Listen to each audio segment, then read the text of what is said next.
Market hypothesis বলেও থিওরিটা দিতে পারতো, কিন্তু কেন এফিসিয়েন্ট মার্কেট হাইপোথিসিসই দিতে হলো? এখন বর্তমান বিশ্বে যখন আপনি এই ভিডিওটা দেখছেন তখন তার নেটওয়ার্ক হচ্ছে $167 বিলিয়ন। উনি দক্ষ বাজারের জন্য যে থিওরি সেটা এফিসিয়েন্ট মার্কেট হাইপোথিসিস নামে পরিচিত। ইনফরমেশন আছে কোনো একটা স্টক কিংবা অ্যাসেট সম্পর্কে, তার সবগুলো হচ্ছে যে রিফ্লেকশন হচ্ছে প্রাইসের মধ্যে থাকে। হচ্ছে পাবলিক আর প্রাইভেট ইনফরমেশন আপনাকে অ্যাক্সেস দেওয়া হয়, নন পাবলিক ইনফরমেশন যদি আপনাকে অ্যাক্সেস দেওয়া হয়, it can not consistently achieve superior return. আপনি বড় কোনো রিটার্ন কিছু বের করতে পারবেন না। দেখা যেতে হচ্ছে 10% যদি বার্ষিক রিটার্ন হতো এবং তখন যদি মুনাফা হয়, যদি হিসাব করে দেখি সেক্ষেত্রে আমরা 2025 সালে এসে অর্থাৎ 83 বছর। হ্যালো এভরিওয়ান, কি অবস্থা আপনাদের? আজকে হচ্ছে যে আমরা এফিসিয়েন্ট মার্কেট হাইপোথিসিস এই থিওরিটা নিয়ে আলোচনা করব। সাথে আমরা দেখব ওয়ারেন বাফেট কিভাবে এই থিওরি হচ্ছে যে তিনি ফাঁকি দিয়েছেন। তো প্রথমে আমরা হচ্ছে যে যদি দেখি যে ইএমএইচ এই থিওরিটা কে দিয়েছেন, এই ব্যক্তি দিয়েছেন। ওনার নাম হচ্ছে ইউগেনা ফামা। তো উনি হচ্ছে প্রথম হচ্ছে এফিসিয়েন্ট ক্যাপিটাল মার্কেট 1970 সালে প্রকাশিত হওয়া বইয়ে তিনি হচ্ছে এই থিওরিটা প্রথম দেন, এবং তিনি এই থিওরিতে অনেক কিছু আলোচনা করেছেন যেগুলো আসলে আমাদের ট্রেডার এবং ইনভেস্টরদের জন্য অনেকটা সত্য, এবং এর বাইরে আমরা আসলেই যেতে পারি না। তো উনি হচ্ছে যে মার্কেট হাইপোথিসিস বলেও থিওরিটা দিতে পারতো, কিন্তু কেন এফিসিয়েন্ট মার্কেট হাইপোথিসিসই দিতে হলো? তো এটাও হচ্ছে যে আমরা জানবো আস্তে আস্তে ধীরে ধীরে। এবং দেখতে পাচ্ছি আমরা পিকচারে যে ওয়ারেন বাফেট এবং তার ইনভেস্ট করা বিভিন্ন কোম্পানিতে শেয়ারের পরিমাণ এবং তার নেটওয়ার্ক। এখন বর্তমান বিশ্বে যখন আপনি এই ভিডিওটা দেখছেন তখন তার নেটওয়ার্ক হচ্ছে $167 বিলিয়ন। উনি হচ্ছে he has fourth richest man on earth, চতুর্থ ধনী, সব থেকে ধনীদের লিস্টে তার নাম থাকে থাকে এখন আছে চতুর্থ স্থানে। তো হচ্ছে যে আমরা পরবর্তী স্লাইডে চলে যাই। পরবর্তী স্লাইডে আমরা দেখছি যে হচ্ছে যে হোয়াট ইজ এফিসিয়েন্ট মার্কেট। আসলে এফিসিয়েন্ট মার্কেট বলতে আমরা কি বুঝি? এর বাংলা অর্থ হচ্ছে দক্ষ বাজার। দক্ষ বাজারের জন্য যে থিওরি সেটা এফিসিয়েন্ট মার্কেট হাইপোথিসিস নামে পরিচিত। দ্বিতীয় স্লাইডে যদি যাই তাহলে আমরা এটার ডেফিনিশনটা দেখতে পাবো।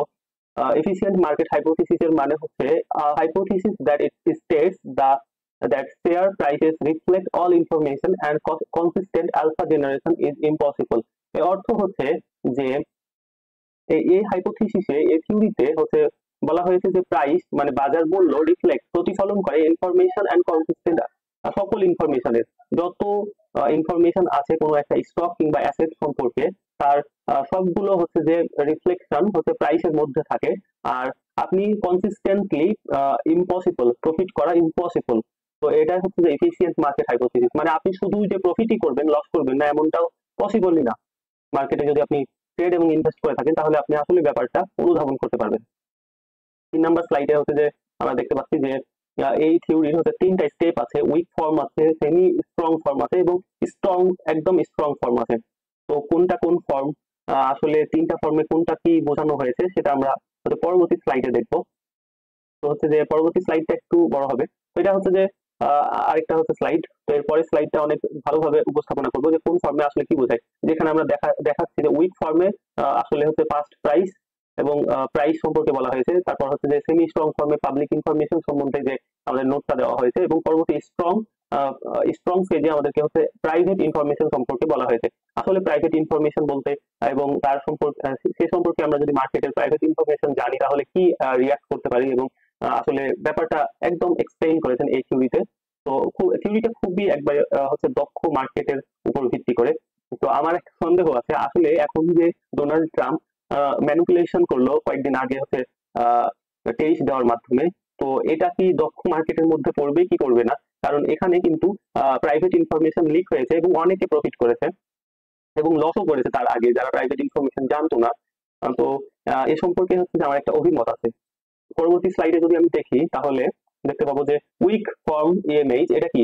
3টা হচ্ছে ফেজ সম্পর্কে এখানে বিস্তারিত বলা আছে। উইক ফর্ম ইএমএইচ এখানে শর্টলি যদি আমি বলতে চাই, all past market prices and data are reflected in current stock prices. সকল তথ্য প্রাইসের মধ্যে, বাজার মূল্যের মধ্যে রিফ্লেক্ট করে, মানে বাজার মূল্যের মধ্যে আগে থেকেই থাকে। আপনি যতই টেকনিক্যাল অ্যানালাইসিস করেন আর ফান্ডামেন্টাল অ্যানালাইসিস করেন, আপনি কোনো অ্যাডভান্টেজ, আপনাকে যদি কোনো অ্যাডভান্টেজও দেওয়া হয় এই অ্যানালাইসিসের মাধ্যমে, তাও আপনি প্রফিট করতে পারবেন না। যা information not found in past prices, আপনি প্রাইসের মধ্যে এই ইনফরমেশন গুলো একদম কনসিস্টেন্টলি খুঁজে পাবেন না, এবং একদম 100% প্রফিট করবেন তা পারবেন না।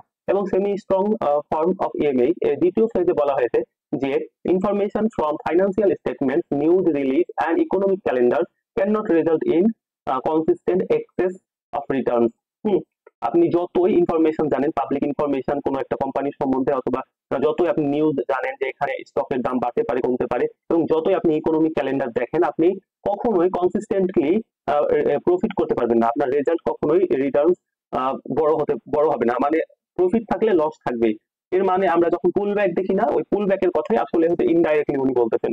তো মার্কেটে যদি আমরা সব সময় বাই করতে থাকি, এক সময় তো পুল ব্যাক আসবে, তখন আমরা লস করবো। তো এইটাই হচ্ছে যে ওনার এই পয়েন্টটা থেকে পড়ে বুঝতে পারি, অনেকে এটা অনুধাবন করতে পারে না, বাট এটা উনি বলতে চাইছেন পুল ব্যাক হিসেবে। এন্ড থার্ড পেজ হচ্ছে strong form of EMH, the strongest version of EMH asserts that all information both public and private, হ্যাঁ, যত হচ্ছে পাবলিক আর প্রাইভেট ইনফরমেশন আপনাকে অ্যাক্সেস দেওয়া হয়, নন পাবলিক ইনফরমেশনও যদি আপনাকে অ্যাক্সেস দেওয়া হয়, you can not consistently achieve superior return. আপনি বড় কোনো রিটার্ন কিন্তু বের করতে পারবেন না।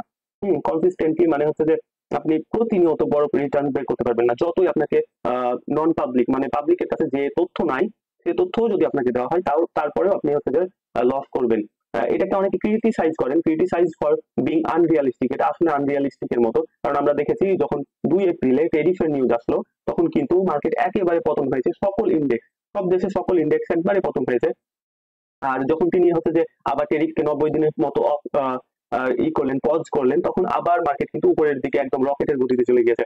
তো এটা হচ্ছে যে এই জন্যই এনার ইএমএইচ এর যে স্ট্রং ফর্ম, এটাকে ক্রিটিসাইজ করা হয়, অনেকে ক্রিটিসাইজ করেন, can lead to above average return. আপনি যতই এসব জানেন, আপনি হচ্ছে অ্যাভারেজ রিটার্নই বের করবেন। এটা হচ্ছে যে স্ট্রং ইএমএইচ এর একটা এই যে বলা হয়েছে। আর হচ্ছে যে লিমিটেড প্র্যাকটিক্যাল অ্যাপ্লিকেশন। তো অনেকে এটা মনে করে যে এটা হচ্ছে লিমিটেড প্র্যাকটিক্যাল অ্যাপ্লিকেশন, এটা সব সময় কিন্তু অ্যাপ্লিকেবল না। তো যেটা আমরা 2 এপ্রিলে দেখেছি সেটা কিন্তু এটা হচ্ছে যে আলাদা, এগুলো কিন্তু লিমিটেড প্র্যাকটিক্যাল অ্যাপ্লিকেশন। এটা কিন্তু সব সব প্র্যাকটিক্যালি কিন্তু আহ, সব জায়গায় কিন্তু এটা করা যাবে না, অ্যাপ্লিকেশন অ্যাপ্লাই করা যাবে না। হ্যাঁ, তো পরবর্তী স্লাইডে যদি আমরা দেখি যে কিভাবে ওয়ারেন বাফেট এসব ফাঁকি দিয়েছেন। হ্যাঁ, ওয়ারেন বাফেট যখন ইনভেস্টমেন্ট শুরু করেন, তার কাছে তখন ছিল মোটামুটি $1200 মতো।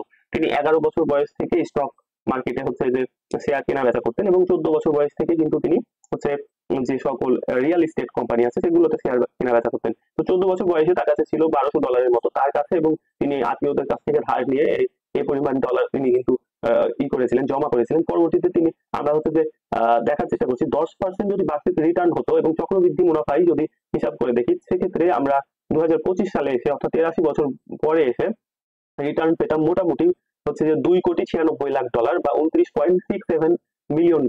আর যদি আমরা গোল্ডে, আমরা সকলেই জানি যে গোল্ডে সব থেকে বেশি রিটার্ন পাওয়া যায়। বিগত কয়েক বছরে, অর্থাৎ কয়েক দশকে সব থেকে বেশি রিটার্ন কিন্তু গোল্ডেই পাওয়া গেছে। তো ওখানে যদি আমরা হচ্ছে যে মোটামুটি $1200 হচ্ছে যে ইনভেস্ট করতাম, সেক্ষেত্রে 34.29 অর্থাৎ 35 আউন্স কিন্তু গোল্ড পেতাম। হ্যাঁ, আর প্রত্যেক আউন্সের এখন বাজার মূল্য এখানে ধরা হয়েছে 2300, কিন্তু এখন 2300 নয়, এখন হচ্ছে যে 3200। এটা চ্যাটজিপিটি থেকে নেওয়া। তো এখন কিন্তু 3200 হয়ে গেছে। তো সেক্ষেত্রে আমরা যদি হচ্ছে যে মোটামুটি বলা যায় যে 1,30,000 USD মতো কিন্তু গোল্ডে ইনভেস্টমেন্ট করলে রিটার্ন পাওয়া যেত, $1,30,000 মতো। সেক্ষেত্রে আমরা যদি হচ্ছে যে দেখি যে 10% যদি বার্ষিক রিটার্ন পাই, সর্বোচ্চ রিটার্ন কিন্তু এটা সকল ইন্ডেক্সে সর্বোচ্চ রিটার্ন হয় 10%। এর বেশি কিন্তু রিটার্ন আসলে বার্ষিকভাবে পাওয়া যায় না, আপনার যদি ভালোভাবে স্টক মার্কেট দেখেন। সেক্ষেত্রে হচ্ছে মোট রিটার্ন পাওয়া যেত 24,000 গুণ, হ্যাঁ, যেটা কিনা হচ্ছে $29.67 মিলিয়ন। আর যদি গোল্ডে ইনভেস্ট করা হতো, সেক্ষেত্রে 1,30,000, এখানে $78,000 হবে না, $1,30,000 মতো হবে। $1,31,000 ধরেন, $1,31,000 মতো, এরকম মতো হবে।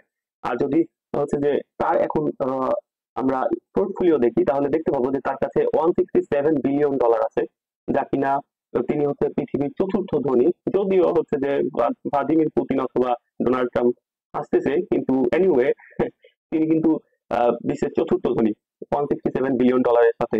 এটা কিন্তু তিনি ইনভেস্টমেন্ট করেই হচ্ছে যে বের করেছেন। আর আপনারা যদি জানতে চান যে তিনি কিভাবে ইনভেস্ট করেন, তার 4টা ধাপ আছে। তিনি 4টা জিনিস দেখেন কোন একটা কোম্পানিতে, তারপর ইনভেস্ট করেন। আপনারা যদি এগুলো জানতে চান, সেক্ষেত্রে আমি কিন্তু বানাতে পারি। হ্যাঁ, তো তিনি হচ্ছে যে এভাবে স্টক মার্কেটকে ফাঁকি দিয়েছেন, এবং ইএমএইচ থিওরি যেটা বলে যে আপনি বেশি রিটার্ন বের করতে পারবেন না যতই চেষ্টা করেন, কিন্তু সেটা ভুল প্রমাণ করেছেন হচ্ছে ওয়ারেন বাফেট। তো এই ছিল আজকের ভিডিও, আশা করি বুঝতে পেরেছেন।